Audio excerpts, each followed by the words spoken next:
Have a lot of new technology to try and keep us safe, and it's keeping people out of crashes, but may not always work perfectly. So we have what you should be looking for in your car. And two big name brands have recalled their inclined baby sleepers. Now we're looking into new concerns about similar products still for sale. And another Major League Baseball team is now planning to extend netting after a fan was hit with a foul ball. Now it's just the latest case of this happening, how more teams are also promising changes now. Chris, thank you. Welcome into the Now Indy on RTV6. I'm Amanda Starantino. It's summertime in central Indiana, and that means spending a lot of time outside enjoying the weather. But that also means the return of those pesky mosquitoes and some of the diseases they carry. Working for you, our Aaron Lish shows us how you can try to make your yard an oasis and not a mosquito paradise. The interior guy can start on this bush. John Utterback and his Mosquito Joe team make a game plan to tackle this home and its greenery. Spray is used to fight against mosquitoes as well as fleas and ticks. For Lori Pax, she wants this so her family can enjoy the outdoors. We like to be outside. Obviously with the pool and the kids being, and we want the kids to have fun and not be eaten alive out there. Utterback says these insects are hiding in your backyard. Mosquitoes like the lowest, darkest, dampest spots. So as you get closer to that tree line, that's where the adults are going to be. And even in the daytime, if you walk a few paces into the woods, you're just going to get hammered by mosquitoes.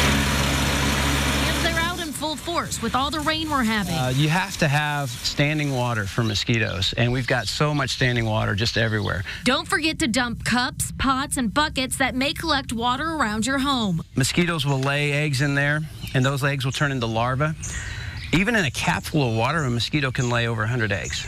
Along with repellent-containing DEETs and having fans to deter mosquitoes, Utterback says their spray will last around 3 weeks. So far, it's working for Pax. Whenever, it's nice to be out there and not have to go back inside because of it. Enjoying the summer without the menacing mosquitoes. Aaron Lish, RTV6. Now, maybe we'll decrease the puddles here as we go forward. That'd be a good thing. 83, that's our current temperature. As you look at Victory Field last night, the grounds crew had to grab the tarp and in quick order cover up the infield. Had an interruption with that downpour that rolled through.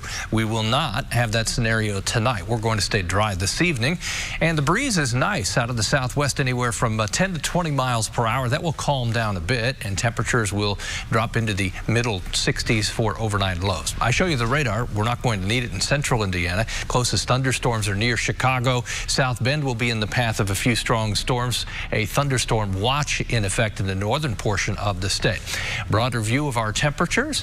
No one getting too carried away down in Lawrence County, Bedford, Mitchell, Oolitic, all around 86, while everyone else in the low 80s. Through the evening, this is the game plan.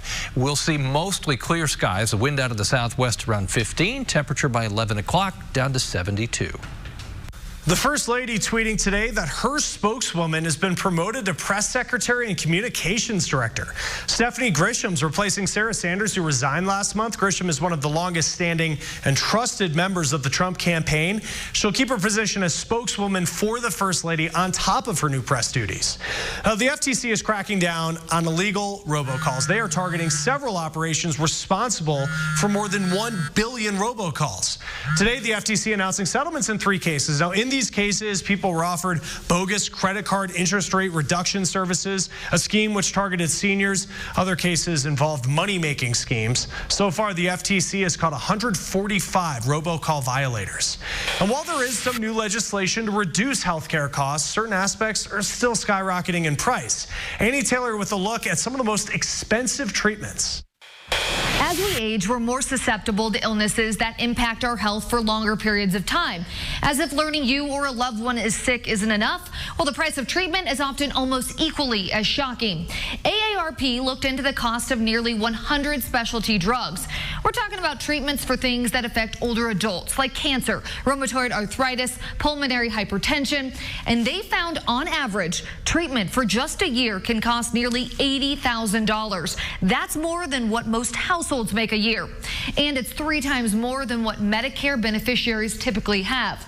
So So this costs everyone because our tax dollars cover some of these drugs through Medicare and Medicaid programs. But ultimately, it's leaving people to make decisions they shouldn't have to make, like paying bills or buying medication or simply going without. The number one solution that we offer to people who are facing a high prescription drug price is to talk to their healthcare provider. A lot of times there's a less expensive alternative, potentially even a generic version of another drug that is used to treat the same condition, and hopefully you can see some savings there. The specialty drug manufacturers also have patient assistance programs that can get patients the drugs at a lower cost or even for free. Federally, there's been work to speed up generic medication competition and efforts to address high out-of-pocket costs for Medicare Part D. Now, some states have drug affordability review boards, and they're importing less expensive drugs from other countries. Hey, good information, Annie. Thank you. And high-tech features in cars, they are keeping us safer, but they have some bugs too. And ahead in our lineup, what you should be watching for. Indian puppy. Welcome back to the Now Indy on RTV6. I'm Amanda Starantino. A traffic alert that could impact your drive. Beginning at midnight, the Indiana Department of Transportation will close down the I-65 southbound exit ramp to Whitestown Parkway in Boone County for resurfacing. That closure will last until 5 tomorrow morning. Then, NDOT will close down the I-65 northbound ramp to Whitestown Parkway for resurfacing beginning at 7 tomorrow night, and that will last until 1 Thursday morning. And later in the week, there will be more ramp work on I-65 in Boone County. We have details about all of that up right now on the RTV6 app and the IndyChannel.com. And tonight, investigators are trying to figure out what caused an early morning fire at a duplex on the west side. The fire started just after midnight on West McCarty Street near I-70 and Harding Street. All 5 people that lived in the duplex, along with a cat and a guinea pig, got out safely, but the Indianapolis Fire Department says the home is a total loss. Safety features in cars like automatic emergency braking are becoming standard, but Annie Taylor found out there are mixed reviews about how the technology works. From cameras to sensors and audible tones, more and more new cars offer safety technology to drivers. They're much faster at detecting incidents or possible crashes much faster than people are. Maybe that's why Consumer Reports found 60% of car owners who have this type of safety technology say it's helped them avoid a crash. Kelly Funkhauser with Consumer Reports say these types of safety features are becoming standard. 2 years ago, there were just a handful of vehicles where this was standard equipment. And then as of last year, that number rose to almost 50% of vehicles that were coming equipped with automatic emergency braking. As well as backup cameras. But Kelly says as much as people love these features, there are downsides. Unfortunately, though, some of these sensors are quite costly to repair if you do get into an accident. According to AAA, minor crashes can cost $3,000 more just to repair pricey sensors. Consumer Reports surveyed new car owners and found they find lane assist features annoying. But they love backup cameras and automatic braking. Despite the pricey fix, Kelly says never skimp on cars that have safety features. If there is any way that you can prevent an accident or even reduce the impact of that accident, these technologies are fantastic and are just going to keep getting better every year. I'm Annie Taylor reporting. All right, good information, Annie. Thank you. And with more attention on who's collecting data on us and what they're doing with it, some companies are taking action now. The Hill is reporting that popular DNA testing companies formed a coalition for genetic data protection. What they're really doing is trying to get ahead of any possible regulation and show what they're doing to protect DNA records. More than 26 million people have added their DNA to these databases. All right, let's get back to our lineup. And after big-name brands recalled baby sleepers, there's some new concerns about similar products still for sale. What pediatricians say babies should be using instead. Tune up for only $89. For on time. Let's start the Now News feed with the next state to legalize recreational marijuana. Today, Illinois became the 11th state to give it the green light. Medical marijuana was already legal there. A sad story with a happy ending, though. This picture of a dog went viral after his owner passed away from cancer. This is 3-year-old Moose waiting by his owner's hospital bed. The New Jersey shelter that took Moose in says he has been adopted by a family nearby. This picture was shared hundreds of times on Facebook, and the shelter says that people from all over the world reached out to adopt this dog. Walmart is now accepting SNAP benefits as payment for groceries online. Now, people can pay with SNAP benefits when they pick food up. Now, Walmart says it is the first retailer to offer this for online grocery pickup. Restaurant workers are honoring Anthony Bourdain. Today would have been his 62nd birthday. And to remember him, several organizations and groups are reaching out to people in the food service industry to make sure they're okay. Now, the Giving Kitchen is based in Georgia. They have a nationwide program to provide suicide prevention training for free. More than 400 food service workers have signed up since May. It can be done in just 45 minutes online. It just equips you to be able to have conversations with someone who's really having a hard time, to recognize the signs, recognize the signals, and know what resources are in your community to be able to get them the professional help they need. Now, a link to the suicide prevention training is available for restaurant workers on thegivingkitchen.org. You can also find other mental health resources there. And other restaurants are having their own employees take this training, and they're also taking other measures to make sure employees don't fall victim to substance abuse. Staff at Button & Co. restaurants in North Carolina, they're not allowed to drink alcohol on the premises. Now, owners say that drinking during shifts, it's a popular pastime among staff at many restaurants, but instead employees are offered free counseling. Many restaurant owners say that food service workers, they struggle with mental health, partly because they just work so incredibly hard, but don't always have resources available to help them get through it.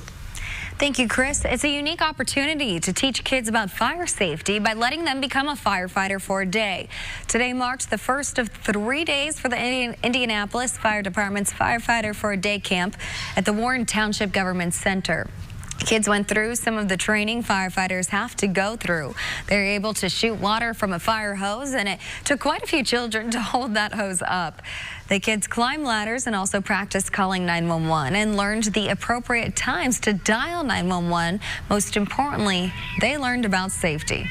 You get the experience of what firefighters do in reality, and you get to learn all about fire safety. Is this something you're interested in doing someday? Yes. Why? It's cool just to know that you're saving people and you have a big impact on people's lives.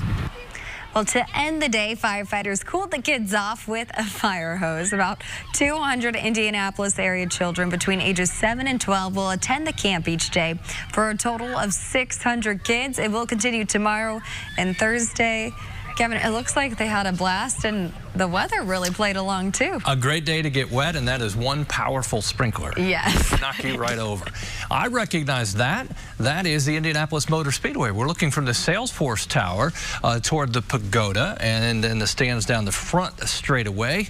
And what a beautiful evening. This would have been a good race day. I think you'd agree with that. 83 degrees, that's our current temperature. Humidity under control, and the wind out of the southwest at 16. Southwest wind will be the controlling factor next several days, which will warm us up and bring in more humidity. Nice breeze, and it's a little stronger to the north, gusting to almost 30 in Lafayette, mid-20s anywhere from Logansport through Kokomo, Marion, Hartford City, a little stronger to the north and northwest.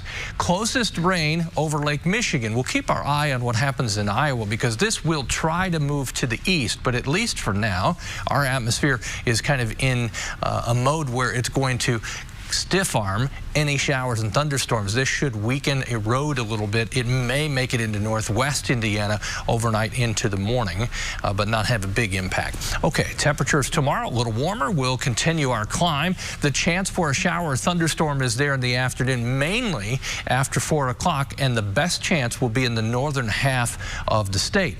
Temperatures through central Indiana at or above average for this time of the year. The warmest average high that we'll have occurs in July. That's about 86 degrees. Tomorrow, duck here, 7 a.m. There's your time. As we go into the afternoon, still quiet through early afternoon. By the time we get 4 to 7, we begin to see some of these bubble up. They won't have great coverage, and they'll be hit and miss through the afternoon hours. On Thursday, with rain chance down to 20% or less, temperature continues to climb into the upper 80s. A big announcement for the Customs and Border Protection Agency as its acting commissioner is stepping down. Meanwhile, Mexico's president says his country's immigration efforts are focused on its southern border. That's despite moving thousands of soldiers to its border with the United States. All of this is happening after President Trump gave Congress 2 weeks to come up with an immigration deal. Otherwise, he says he'll move forward with immigration raids and mass deportations. And as Corey Rangel shows us, a growing number of undocumented immigrants are going into hiding, trying to figure out their rights. It's a full class at this legal clinic near Washington, D.C.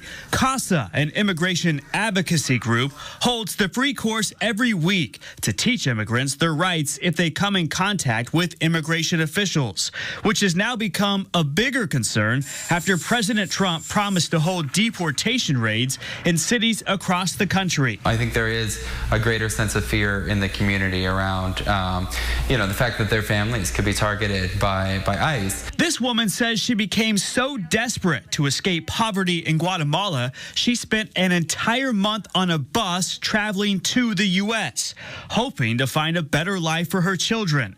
If she gets caught up in an immigration sweep, she says she worries about what would happen to her children. She's very scared about being deported and separated from her children. Many of those who have attended these classes now only leave their home when they absolutely have to, skipping out on seeing friends, going to church, and in some cases, even going to the doctor. CASA workers are now going into those scared immigrant neighborhoods and passing out cards with advice on what to do if they come in contact with an immigration agent. While the president has postponed plans for nationwide immigration raids, he says they're still on the table if Congress does not act quickly. The people that came into the country illegally are going to be removed from the country. Everybody knows that. The president's supporters want him to stick to that promise. They have no legal right whatsoever to stay in the country. So deporting them, making an effort to deport them, I think is not only appropriate, but it would demonstrate the seriousness which the U.S. should take in force against immigration law. Meanwhile, with a divided Congress and a short 2-week deadline, it's a long shot lawmakers will pass any meaningful immigration changes, leaving many guessing if the president will go through with his immigration raid ultimatum. In Washington, D.C., I'm Corey Rangel reporting. All right, Corey, thank you. And new numbers are showing that at least 50 babies have died in incline sleep products. That's similar to the Fisher-Price Rock-and-Play sleeper. Fisher-Price and the brand Kids 2 have recalled their products. Other manufacturers are still selling similar sleepers that could pose a danger for small children. That's according to Consumer Reports. Now, most baby sleepers have an incline of 10 to 30 degrees, but the American Academy of Pediatrics doesn't recommend babies sleep at an incline. It could compromise their airway and lead to suffocation. Gravity can pull them down, and so there's a possibility that their head can flop forward or to the side. And what that can do is, because babies' heads are relatively large and their necks are relatively weak, that can actually block the airway. Pediatricians also warn families that incline sleepers aren't the only danger. Bouncer seats with an angle should not be used, and in the case of car seats, they should only be used in the car when an adult is present. Now, some parents, even doctors, may believe that a child needs to sleep at an angle due to a medical condition, but pediatricians warn there is evidence against that. Babies should only sleep at an angle in rare instances and only if the physician recommends it. In most cases, there are only a few safe ways for babies to sleep for the first 4 months.